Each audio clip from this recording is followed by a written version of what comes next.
Hi guys, kamusta kayo? For today's video guys, magluluto tayo ng ulo ng salmon. Panoorin nyo hanggang dulo guys ha. So tara, samahan nyo ako.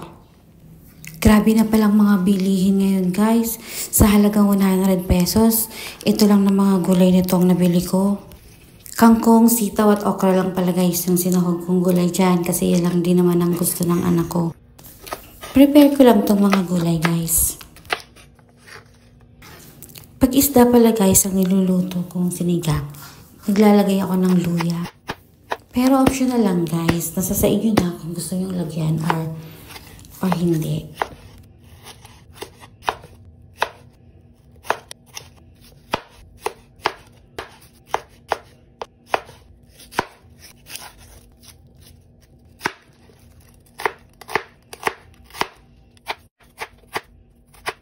So, may nabila ko guys na ulo ng salmon nung nakaraan. Ay, kailan ba? Kahapon. So, isisigang natin. Babad muna sa tubig. So, dalawang ulo ko ng salmon guys. Dami na to.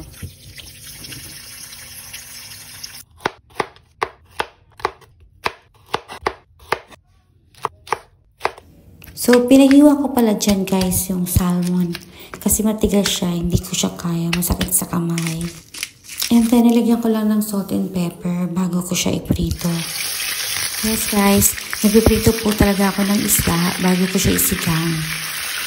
Kahit anong isda guys, basta sinigang na luto, dapat talaga piniprito ko siya. Hindi ko alam kung bakit, kasi siguro dahil mahina yung tolerance ko sa lansa. Pero masarap siya guys, try nyo. Malasa.